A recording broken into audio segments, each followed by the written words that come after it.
얼마 전에 라디오에서 그 라디오 진행자가 핸드폰 스미싱을 당했다고 하면서 어려운 이야기를, 자기가 어려움을 겪었던 이야기를 한 적이 있습니다.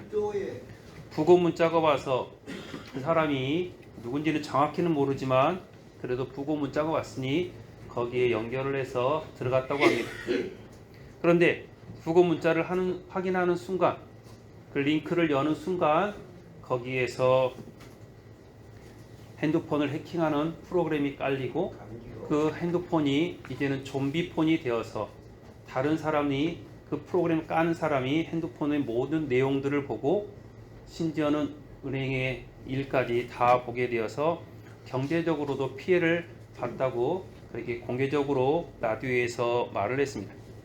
문제는 나만 피해를 보면 괜찮은데 내 핸드폰으로 인해서 다른 사람에게, 내 핸드폰에 있는 다른 사람에게 내 이름으로 다시 그 스미싱 문자를 보내면서 2차 사고가 나고 이제는 더 이상 그 핸드폰을 쓸 수가 없게 되는 것입니다. 그래서 그 진행자는 결국 통신사에 가서 핸드폰을 바꾸고 다시 전화번호까지 다 바꾸고 그렇게 해서 새롭게 했다고 합니다. 그 이야기를 이 스미싱 전문가랑 상담을 하는데 스미싱 전문가가 그렇습니다. 그런 일들이 많이 있습니다. 조금만 조심하지 않으면 참 많이 있습니다. 겨울에는 부고 문자, 그것들을 참 조심해야 되고, 봄에는 결혼식 문자를 조심해야 됩니다. 그렇지 않고 그냥 나도 모르게 부고 문자가 왔네 확인하는 순간 내 폰이 좀비폰이 되고 내 핸드폰에 있는 모든 정보가 다 날아간다라고 합니다. 그런데 이렇게 전문가들은 당하지 않을 것 같은데 그 전문가들도 이 스미싱에 당한다고 합니다. 이 스미싱을 조사하는 경찰들도 자기도 잘못해서 스미싱에 피해를 입기도 하고, 은행에 종사하는 사람들이 스팸 메일이나 그런 것들로 인해서 또 당하기도 하고, 나는 괜찮아, 나는 똑똑해 하면서 IT 업계에 있는 사람도 잘못하면 그 스미싱 피해자가 된다고 합니다. 그런데 저도 엊그저께 제가 성가대 단톡에다 올렸는데 저한테도 새벽 2시 반쯤 문자가 왔습니다. 부고 문자가 왔습니다. 존경하는 저희 아버님이 갑작스럽게 부고를 당했습니다. 그래서 새벽에 잠결에 있으니까 어떻게 하겠습니까? 보고 링크를 누르려다가 라디오에서 그런 사연이 나왔었지 하면서 누르려다가 다행히 안 누르고 그냥 캡처만 해놓고 삭제를 했습니다. 여러분, 큰일 날 뻔했지만 그나마 알고 있으니까 대처를 할 수가 있었던 것입니다. 여러분, 전문가라고 해서 당하지 않는 것은 아닙니다. 누구나 다 당할 수가 있고 누구나 다 어려움을 겪을 수가 있습니다. 문제는 내가 그 일을 경험하고 나고 그 일이 내게 일어난 다음에 어떻게 그 일을 해결하느냐의 문제입니다. 스미싱 문자가 내게 오지만 내가 그것을 열고 확인하는 순간 내가 피해를 보고, 내가 알고 있으면 나한테 스미싱 문자가 온다 할지라도 내게 피해가 없는 것입니다. 여러분, 의사들, 전문가라고 하는 의사들도 여러분 보면 병에 걸린 사람들이 많이 있습니다. 우리가 아프지 말라고 병원에 가는데, 여러분 병원에 가서 보면 의사들은 다 안 아플 것 같지만 의사들도 환자들이 많이 있습니다. 여러분, 전문가들인데 왜 아프겠습니까? 그 사람들도 나름의 고충이 있고 아픔이 있는 것입니다. 문제는 우리들이 아프면 병원에 찾아가고 그렇지만 그들 나름대로 해결 방법이 있는 것입니다. 우리에게 어떤 일이든지 많은 일들이 생겨날 수는 있습니다. 그렇지만 거기에 대해서 일이 생겨나는 것이 문제가 아니라 그 일을 해결하는 것이 더 중요한 것입니다. 사단 마귀가 우리에게 찾아올 수 있습니다. 예수님에게도 사단 마귀가 찾아왔습니다. 그렇지만 중요한 것은 우리가 그것을 어떻게 대처하느냐의 문제인 것입니다. 우리에게 고난이 찾아올 수 있습니다. 힘들고 어려운 일들이 찾아올 수 있습니다. 문제는 내가 그 고난을 어떻게 대처하느냐의 문제입니다. 고난을 고난으로 받아들이고 거기에서 불평불만하기 시작하면 그 고난은 나에게 저주가 되지만 고난을 통해서 하나님을 만난다면, 우리가 새로운 삶을 살아간다면 그 고난은 축복이 될 수도 있는 것입니다. 오늘 본문에서 예수님께서 제자들과 함께 여러분 한 회당에서 나오셔서 베드로의 집에 들어가는 모습을 볼 수가 있습니다. 29절부터 31절에 보면 기록합니다. 회당에서 나와 곧 야고보와 요한과 함께 시몬과 안드레의 집에 들어가시니 시몬의 장모가 10병으로 누워 있는지라. 사람들이 곧 그 여자에게 대하여 예수께 여짜온대 나아가사 그 손을 잡아 일으키시니 10병이 떠나고 여자가 그들에게 수종드니라 라고 기록하고 있습니다. 지금이야 이 10병이라는 것이 큰 어려움이 아닙니다. 지금이야 열나고 기침하고 설사 좀 한다고 해서 그 사람이 죽을 병 걸렸다고 생각하지 않습니다. 그렇지만 예전에는 이 10병이 굉장히 큰 병이었습니다. 해열제가 없으니 열이 펄펄 끓고 있으면 여러분 그 사람은 어떻게 할 수가 없는 것입니다. 열병이 나서 온몸에 열이 나서 소화가 안 되고 설사를 줄줄 하면 힘이 다 빠져서 며칠 되지 못해서 그 사람 기력이 쇠해서 죽을 수밖에 없는 것입니다. 또한 열병들은 대부분이 전염병인 경우가 많이 있습니다. 지금 다시 한참 유행하고 있는 코로나나 또한 독감이나 여러분 그것들 다 열병의 일종입니다. 몸에서 열이 나고 온몸에 통증이 있고 그런 것이 열병입니다.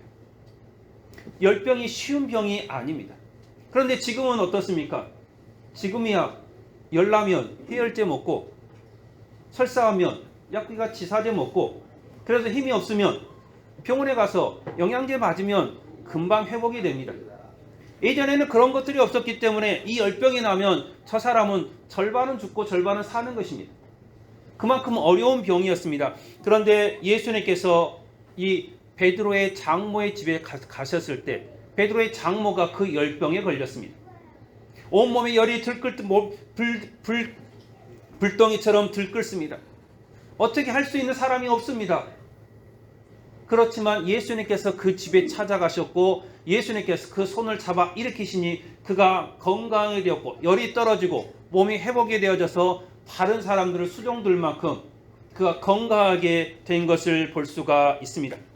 베드로의 장모가 열병을 앓고 있는 것처럼 여러분 우리의 삶에도 힘들고 어려운 일들이 생길 수가 있습니다. 베드로는 예수님의 첫 번째 되는 제자라고 합니다. 그 첫 번째 되는 제자의 장모가 아팠으니 여러분 오직이나 했겠습니까? 베드로가 가서 고칠 수도 있었을 것입니다. 하지만 예수님께서 그 자리에 계셨고 예수님께서 치유하신 것을 볼 수가 있습니다. 시편 34편 19절에 보면 기록합니다. 의인은 고난이 많으나 여호와께서 그의 모든 고난에서 건지시는도다 라고 말합니다. 의인은 평안하다, 의인은 그냥 아무 일 없이 잘 산다가 아닙니다. 의인은 우한 질고가 없다가 아닙니다. 의인은 고난이 많으나 라고 말합니다.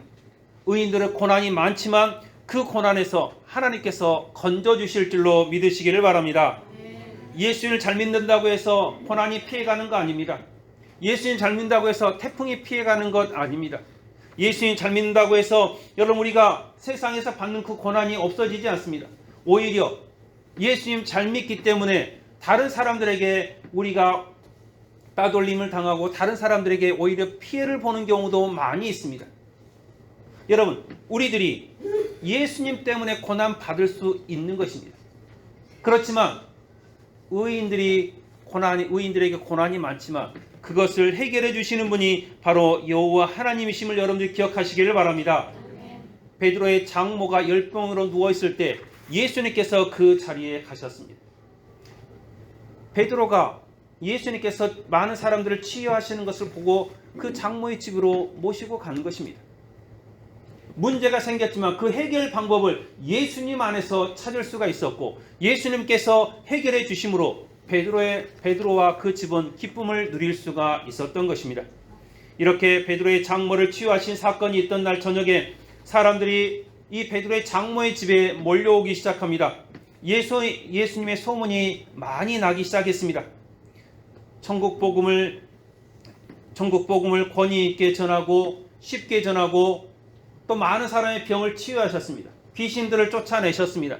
베드로의 집에 가서 베드로의 장모 집에 가서 열병을 알아를 눕고 있는 베드로의 장모를 고쳤습니다. 그 소문이 사람들에게 많이 퍼지게 되었습니다. 그래서 사람들이 그날 저녁에 많이 오는 것을 볼 수가 있습니다. 32절부터 34절에 보면 기록합니다. 저물어 해질 때 모든 병자와 귀신 들린 자를 예수께 데려오니 온 동네가 그 문 앞에 모였더라. 예수께서 각종 병이 든 사람을 고치시며 많은 귀신을 내쫓으시되 귀신이 자기를 알므로 그 말하는 것을 허락하지 아니하시니라 라고 기록하고 있습니다. 여러분, 예수님도 몸을 가지고 있는, 육신을 가지고 있는 분이십니다. 여러분, 얼마나 피곤하겠습니까? 사람들에게 휩싸여서 많은 사람들을 치유하시고 많은 사람들에게 복음을 전하고 있으니 좀 쉴만도 한데 사람들이 쉴 만한 틈을 주지 않습니다. 많은 사람들이 예수님 앞에 와서 우리도 고쳐주십시오, 우리도 고쳐주십시오 그렇게 말하고 있습니다. 여러분, 우리가 어디 병원이 참 거기를 가면 병이 다 낫는다 그러면 어떻습니까? 사람들이 다 그리 몰려갑니다. 예약조차도 하기 힘듭니다. 몇 달을 기다려야 겨우 예약할 수 있는 그런 상황입니다. 그런데 예수님께서는 모든 것을 다 완벽하게 치료하신다고 하시니 귀신들까지 다 쫓아내신다고 하시니 그리고 거기에다가 더불어 천국 복음까지 전해주시니 얼마나 예수님의 인기가 많았겠습니까? 예수님께서 그 피곤하시지만 그 피곤에도 불구하고 많은 사람들을 한 사람도 외면하지 않고 어느 사람들마다 다 그들을 치료해 주셨습니다. 예수께서 많은 귀신을 내쫓으시고 병을 고쳐주셨음을 여러분들이 기억하시기를 바랍니다. 이것은 다른 것이 아니라 마태복음 14장 14절에 기록된 것처럼 예수께서 나오사 큰 무리를 보시고 불쌍히 여기사 그 중에 있는 병자를 고쳐주시니라 라고 기록된 것처럼 그 사람들을 불쌍히 여기시고 치료해 주신 것입니다. 예수님께서 내 이름이 더 나아야겠다, 내가 예루살렘에 갈릴리에 유다에 내 이름이 좀 더 유명해졌으면 좋겠다, 그런 마음을 하는 것이 아닙니다. 예수님께서 병을 고치시고 그들에게 여러분 치료비를 받지 않으셨습니다. 예수님께서 원하시는 것은 그들이 천국의 백성이 되는 것이었습니다. 그들이 이 땅에서 죽어라 고생을 하고 다른 사람에게 인정을 받지 못합니다. 질병 가운데 얼마나 고생하고 있습니까? 귀신에 사로잡혀서 그들이 얼마나 고생하고 있습니까? 바리새인과 사두개인들이 주의 복음을, 하나님의 말씀을 증거한다고 하면서 그들의 어깨에 얼마나 많은 짐을 지웠습니까? 그런데 그 사람들을 예수님께서 너무나 불쌍히 여기시면서 그래 얼마나 수고했느냐, 얼마나 고생했느냐 하면서 그들을 다 치료해 주시고 위로해 주시고 회복시켜 주시는 것을 볼 수가 있습니다. 예수님께서 우리를 부르신 이유는 바로 우리를 불쌍히 여기시고 우리를 사랑하시기 때문에 그러는 것입니다. 마태복음 9장 36절에서도 말합니다. 무리를 보시고 불쌍히 여기시니 이는 그들이 목자 없는 양과 같이 고생하며 기진함이라 라고 말하고 있습니다. 이 땅에서 살면서 그렇게 힘들고 지쳐있는 그들에게 예수님께서 말합니다. 수고하고 무거운 짐진 자들아 다 내게로 오라고 하십니다. 그들을 불쌍히 여기시면서 그들을 치료해 주시고 그들을 회복시켜 주심을 여러분들이 믿으시기를 바랍니다. 2000년 전에는 그들을 부르셨지만 지금은 우리를 부르고 계십니다. 지금 우리를 부르시면서 내게로 오라고 합니다. 너에게 있는 문제가 무엇이냐? 내가 너에게 무엇을 해주기를 원하느냐? 예수님께서 여러분의 문제를 해결해 주실 줄로 믿으시기를 바랍니다. 여러분이 이제는 예수 앞에 나와서 예수님의 사랑을 받고 예수님 앞에 모든 문제를 내어놓고 해결 받으시기를 바랍니다. 그리고 예수님의 사랑 가운데 거하는 여러분들이 되시기를 바랍니다. 예수님께서 피곤하면서도 이렇게 많은 기적을 보여주시면서 엄청난 스케줄을 감당하셨습니다. 아침부터 밤늦게까지 사람들 틈에서 너무나 힘든 일정을 보내고 있었습니다. 그렇지만 예수님께서는 기도하기를 쉬지 않았습니다. 기도를 통해서 하나님과 교통하면서 하나님의 뜻을 알았고 하나님께서 원하시는 일들을 행하는 분이 예수님이셨습니다. 여러분, 목회자들 중에서 제일로 힘들어하는 것 중에 하나가 바로 새벽 예배입니다. 그래서 어떤 목사님이 그러셨다고 합니다. 도대체 이 새벽 예배를 누가 만들어줬는지 모르겠다. 그 망할 놈, 새벽 예배 만든 놈, 그놈 내가 만나면 가서 꿀밤 한번 때려주고 싶다. 그렇게 이야기를 했답니다. 그런데 성경을 찾아보니까 어떻습니까? 오늘 36절, 35절 초반에 보면 새벽 아직도 밝기 전에 예수께서 일어나 나가 한적한 곳으로 가서 거기서 기도하시더니 하고 있습니다. 새벽 예배를 누가 만들었습니까? 예수님께서 먼저 만드신 것입니다. 그 목사님이 내가 새벽 예배만 없으면 목회하기 참 좋을 텐데 그놈이 새벽 예배 했는데 오늘 35절의 말씀을 보고 내가 잘못했구나. 예수님께서 만드셨는데 내가 잘못했구나 라고 그렇게 생겼다고 합니다. 35절부터 37절에 보면 기록합니다. 새벽 아직도 밝기 전에 예수께서 일어나 나가 한적한 곳으로 가사 거기서 기도하시더니 시몬과 및 그와 함께 있는 자들이 예수의 뒤를 따라가 만나서 이르되 모든 사람이 주를 찾나이다 라고 기록하고 있습니다. 예수님께서는 그 힘들고 어려운 시간 가운데서도 새벽에 일어나서 하나님 앞에 기도하고 있습니다. 하나님, 오늘은 나에게 어떤 일이 있겠습니까? 하나님, 내가 오늘 어떤 사람들에게 주의 복음을 전해야 되겠습니까? 하나님, 내가 어떤 능력을 행해야 되겠습니까? 하나님, 오늘 하루의 삶을 주님께서 인도해 주십시오. 오늘 내가 만나는 많은 사람들에게 천국 복음을 온전히 전할 수 있도록 도와주십시오. 내가 피곤하지 않게 하나님 도와주십시오라고 새벽 미명에 하나님 앞에 간절히 기도했습니다. 그런데 여러분, 제자들은 어떻습니까? 제자들이 여러분 예수님 따라서 기도했다는 성경이 없습니다. 오늘 말씀에도 시몬과 및 그와 함께 있는 자들이 예수의 뒤를 따라가라고 말합니다. 예수님과 함께 기도하여가 아니라 예수 뒤를 그냥 따라가기만 했던 것입니다. 여러분, 지난주에도 말씀드렸듯이 믿음 없이는 기도할 수가 없습니다. 믿음 없는 기도는 능력이 날 수가 없습니다. 예수님께서 새벽에 기도하시면서 하나님과의 귀한 만남의 시간을 가졌습니다. 너무나 피곤하고 어려운데도 왜 기도했겠습니까? 기도에 능력이 있기 때문에 그러심을 여러분들이 믿으시기를 바랍니다. 마태복음 14장 23절에서 기록합니다. 무리를 보내신 후에 기도하러 따로 산에 올라가시니 저물매 거기 혼자 계시더니 라고 말하고 있습니다.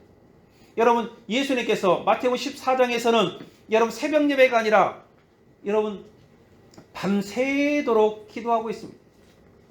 철야 기도를 하고 있습니다.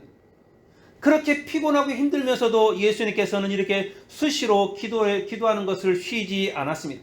기도가 능력의 통로임을 아셨기 때문에 예수님께서는 기도하는 것을 쉬지 않았습니다. 사무엘은 백성을 위해서 기도를 쉬는 것이 죄라고 그렇게 말하기까지도 합니다.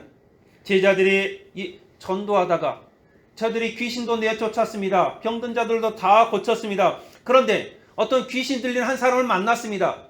그런데 아무리 쫓아봐도 그 귀신이 도망가지를 않습니다.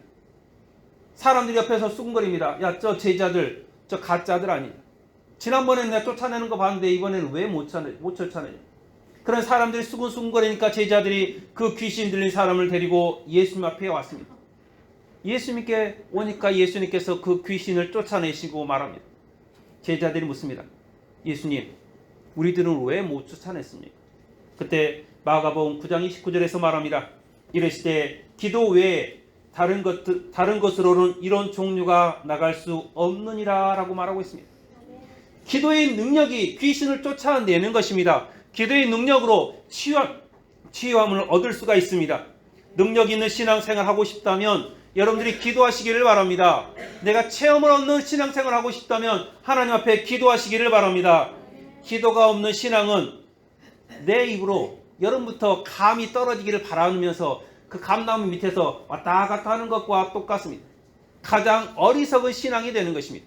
내가 하나님 앞에 나가서 내 마음을 하나님 앞에 아뢰고 하나님의 뜻을 내 마음판에 새겨야 되는데 기도가 없이는, 하나님과 대화가 없이는, 하나님과 교제가 없이는 여러분 아무것도 할 수가 없는 것입니다. 가끔은 하나님께서 강권적으로 우리에게 역사하시기도 하십니다. 너 그러면 안 된다면서 하나님께서 강권적으로 우리에게 기적을 베풀어 주시기도 하십니다. 그러나 그것은 한순간일 뿐인 것입니다.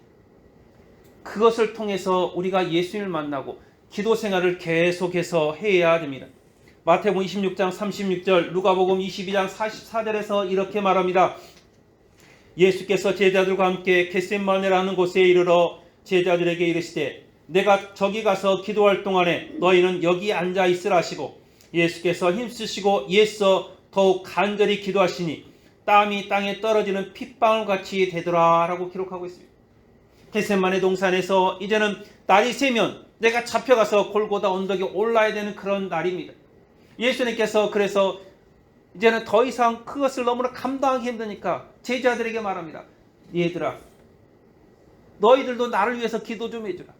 내가 지금 죽게 되었으니까 나를 위해서 기도 좀 해주라. 내가 기도하는 것으로 부족하니까 기도 좀 해주라 라고 제자들을 데리고 갔습니다. 그런데 제자들은 뭐하고 있습니까?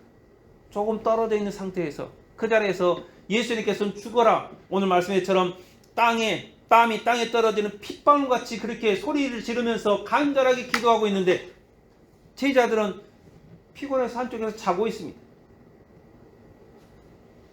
여러분, 얼마나 간절하게 기도했겠습니까? 얼마나 소리 지르며 부르짖으며 기도했겠습니까? 이제 내가 날만 새면 내가 죽게 되는데, 내가 내 아침이면 죽게 되는데 그 죽음을 내가 피할 수 있으면 얼마나 좋겠냐 하면서 하나님 앞에 간절히 부르짖고 있는데 그 부르짖은 제자들은 그 소리를 듣지 못하고 기도하지 않고 있습니다. 그러니 제자들에게 능력이 나타나지 않는 것입니다. 예수님께서 기도하셨기 때문에 십자가의 그 모진 고통을 다 감당할 수가 있었습니다. 예수님께서 기도하셨기 때문에 사람들의 침뱉음을 감당할 수가 있었습니다. 예수님께서 기도하셨기 때문에 십자가에서 죽으심을 감당할 수가 있었던 것입니다. 기도하지 않으면 능력이 나타날 수가 없습니다. 기도 없이는 우리의 신앙은 힘없는 그냥 취미생활일 뿐인 것입니다. 예수님은 무엇보다 기도하는 사람이었습니다. 우리가 주님의 일을 하려면 기도해야 됩니다. 기도 없이는 그 어떤 일도 일어나지 않습니다. 여러분, 짧은 시간이라 할지라도 하루에 잠깐씩이라도 여러분들이 기도하시기를 바랍니다. 아침에 일어나서 하나님 오늘 하루를 주님께 맡깁니다. 잠깐이라도 짧게라도 여러분이 기도하시기를 바랍니다. 하루를 마무리하면서 하나님 오늘 하루를 잘 보내게 해주시니 감사합니다. 그렇게 여러분 짧게라도 기도하면서 살아가야 됩니다. 기도에 능력이 있고 기도에 소망이 있음을 여러분들이 기억하시기를 바랍니다. 이렇게 예수님께서 기도하면서 많은 병자들을 고치신 이유는 단 한 가지입니다. 오늘 38절과 39절에 보면 이렇게 기록합니다. 이르시되 우리가 다른 가까운 마을들로 가서 거기서도 전도하리니 내가 이를 위하여 왔노라 하시고 이에 온 갈릴리에 다니시며 그들의 여러 회당에서 전도하시고 또 귀신들을 내쫓으시더라 라고 기록하고 있습니다. 예수님의 삶의 목적은 천국 복음을 증거하는 것입니다. 많은 사람들이 예수를 믿고 죄 사함을 얻어 하나님의 나라의 백성이 되는 것이 예수님의 삶의 목표였습니다. 그래서 여러분 피곤하고 힘들지만 예수님께서는 갈릴리의 그 마을을 다니는 것을 쉬지 않았습니다. 마태복음에서도 말합니다. 마태복음 9장 35절에 보면 모든 도시와 마을에 두루 다니사 그들의 회당에서 가르치시며 천국 복음을 전파하시며 모든 병과 모든 약한 것을 고치시니라 라고 말합니다. 마태복음 4장 17절에서도 말합니다. 이때부터 비로소 전파하여 이르시되 회개하라 천국이 가까이 왔느니라 라고 말하고 있습니다. 예수님께서 이 땅에 오신 이유가 바로 회개하라 천국이 가까이 왔느니라. 너희가 이제는 죄에서 구원을 받으라. 너희가 이 땅의 고통으로부터 이제는 구원을 받으라고 예수님께서 그 외치기 위해서 이 땅에 오셨던 것입니다. 그렇게 외치기 위해서 예수님께서는 기도를 쉬지 않았습니다. 예수님께서는 기도하면 능력 베푸는 것을 쉬지 않고 그것을 통해서 천국 복음을 전할 수가 있었습니다. 사랑하는 성도 여러분, 전도는 그냥 하는 것이 아니라 하나님의 능력을 받아서 하는 것입니다. 하나님의 능력은 우리가 기도함으로 믿고 기도함으로 우리에게 능력이 나타남을 여러분들이 기억하시기를 바랍니다. 아무 데서나 능력이 나타나는 것이 아닙니다. 전도의 능력이 아무 데서나 있는 것이 아닙니다. 우리가 그냥 가서 예수 믿으세요라고 한다고 해서 그 사람이 예수를 믿는 것이 아닙니다. 내가 그 사람을 위해서 간절히 기도하고 하나님께서 그 사람을 지켜주기를 원하고 하나님께서 그 사람의 마음을 움직이기를 바라는 마음으로 간절히 기도할 때 거기에서 한 생명이 천하보다 귀한 그 생명이 지옥에서 천국의 백성이 되는 기적이 일어날 줄로 믿습니다. 예수님은 이 전도를 세상 끝날 때까지 하라고 하십니다. 마태복음 28장 20절에서 기록합니다. 내가 너희에게 분부한 모든 것을 가르쳐 지키게 하라. 볼지어다 내가 세상 끝날까지 너희와 항상 함께 있으리라 라고 말하고 있습니다. 세상 끝날까지 너희가 예수님께서 가르쳐 준 것을 가르쳐 지키게 하라고 합니다. 주의 복음을 증거하라고 말합니다. 좀 쉬어도 되겠지, 안 해도 되겠지가 아닙니다. 내가 증거하지 않으면, 내가 기도하지 않으면 그 영혼은 죽어서 지옥에 갈 수밖에 없는 것입니다. 그러니 우리가 그 사람들, 내 사랑하는 영혼들을 위해서 기도해야 되는 것입니다. 내 사랑하는 영혼들이 지옥에 가지 않기 위해서, 내 사랑하는 영혼이 제발 지옥의 길로, 거기 험한 길에 있지 않기 위해서, 같이 천국 백성이 될 수 있기 위해서 그들을 사랑하는 마음으로 우리들이 기도하고 능력받아서 하나님의 복음을 증거해야 되는 것입니다. 말로만이 아닌 사랑의 마음을 담아서 이웃을 대접하는 마음으로, 능력으로 우리가 주의 복음을 전해야 될 줄로 믿습니다. 로마서 12장 9절부터 13절에서는 이렇게 말합니다. 사랑에는 거짓이 없나니 악을 미워하고 선에 속하라. 형제를 사랑하여 서로 우애하고 존경하기를 서로 먼저 하며 부지런하여 게으르지 말고 열심을 품고 주를 섬기라. 소망 중에 즐거워하며 환난 중에 참으며 기도에 항상 힘쓰며 성도들의 쓸 것을 공급하며 손 대접하기를 힘쓰라 라고 말하고 있습니다. 여러분, 형제 사랑하기를 먼저 하라고 하고 있습니다. 네가 먼저 나 사랑해야지, 교회 목사님이 나 사랑해줘야지, 장로님, 권사님이 나 사랑해줘야지. 여러분, 세상에 그런 건 없습니다.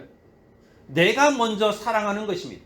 내가 먼저 내 이웃을, 내 교회를, 우리 가정을, 우리 마을을, 내가 전도할 자를 사랑하고 그들을 품어줘야 되는 것입니다.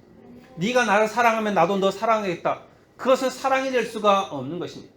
내가 그들을 사랑하고 그들을, 여러분, 우리가 환난 중에도 기도하고 어려운 가운데 기도하고 그들을 위해서 우리가 대접하면, 그들을 우리가 섬겨주면, 내 이웃을 내 몸과 같이 사랑하면 우리에게 전도의 길은 열릴 줄로 믿으시기를 바랍니다. 가장 좋은 전도 방법이 바로 그것입니다. 내 이웃을 내 몸과 같이 사랑하고 그를 대접하는 것입니다. 대접받고자 하는 대로 대접하는 것이 바로 가장 좋은 전도임을 여러분들이 기억하시기를 바랍니다. 내가 저 사람을 만나서 내가 저 사람에게 뭘 받을까, 올 교회 가서 뭘 받아올까, 내가 어떤 이익을 얻을까, 그것이 아니라 내가 무엇을 줄까, 내가 저 사람을 위해서 뭘 해줄까, 내가 하나님 위해서 뭘 할 수 있을까, 하나님께서 내게 능력 주시면 내가 뭘 할 수 있을까, 그것을 가지고 기도하고 하나님 앞에 드리는 것, 그것이 가장 좋은 전도임을 여러분들이 기억하시기를 바랍니다. 사랑하는 성도 여러분, 여러분의 사랑의 마음으로 기도하시기를 바랍니다. 하나님의 능력을 받으시기를 바랍니다. 그리고 그 능력으로 내 이웃을 사랑하는 그 능력으로 여러분들이 이웃들에게 주의 복음을 증거하시기를 바랍니다. 그리고 그 열매로 많은 사람들이, 많은 생명들이 이 주의 복음을 받고 이 성전에 함께 와서 모두가 천국 백성이 되는 그날이 속히 오기를 주님의 이름으로 축원합니다. 기도하겠습니다.